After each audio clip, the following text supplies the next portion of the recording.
জুড়ে বইছে আগুনের হলকা। তীব্র দাবদাহে যখন জনজীবন ওষ্ঠাগত, ঠিক তখনই প্রকৃতির এক নাটকীয় পরিবর্তনের ইঙ্গিত দিচ্ছে আকাশ।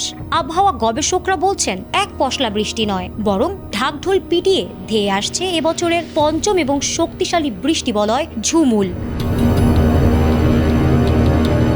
হাহাকার করা তীব্র দাবদাহের মধ্যে অবশেষে যদিও স্বস্তির বার্তা নিয়ে আসছে ঝুমুল, তবে স্বস্তির আড়ালে লুকিয়ে আছে কিছু শঙ্কাও। বেসরকারি আবহাওয়া গবেষণা সংস্থা বাংলাদেশ ওয়েদার অবজারভেশন টিম এক বিশেষ পূর্বাভাসে জানিয়েছে, এবছরের পঞ্চম এই বৃষ্টিবলয়টি দেশের প্রায় ৭০ থেকে ৯০% এলাকায় বজ্রসহ হালকা থেকে ভারী বৃষ্টিপাত ঘটাতে পারে।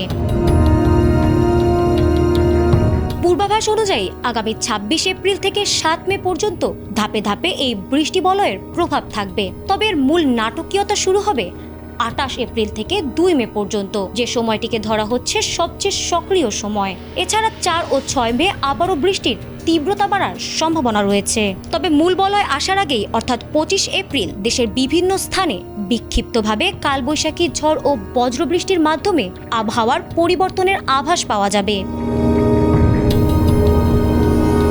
ঝুমুল সবচেয়ে বেশি দাপট দেখাবে ঢাকা ও সিলেট বিভাগে। এছাড়া ময়মনসিংহ, রংপুর এবং চট্টগ্রামের উত্তরাঞ্চলে বৃষ্টির তীব্রতা বেশি থাকবে।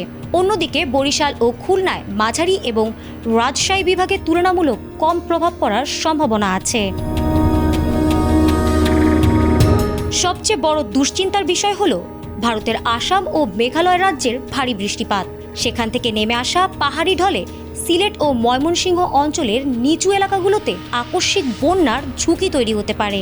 বিশেষ করে সুনামগঞ্জ, নেত্রকোনা, কিশোরগঞ্জ ও কুড়িগ্রামের নদ নদীতে পানির স্তর দ্রুত বাড়তে পারে। তীব্র তাপ প্রবাহ শেষে ঝুমুল যেমন স্বস্তি আনবে, তেমনি পাহাড়ি ঢল ও জলাবদ্ধতা মোকাবিলায় এখন থেকেই সতর্ক থাকার পরামর্শ দিয়েছেন বিশেষজ্ঞরা। ফারহানা হক, এটিএন বাংলা।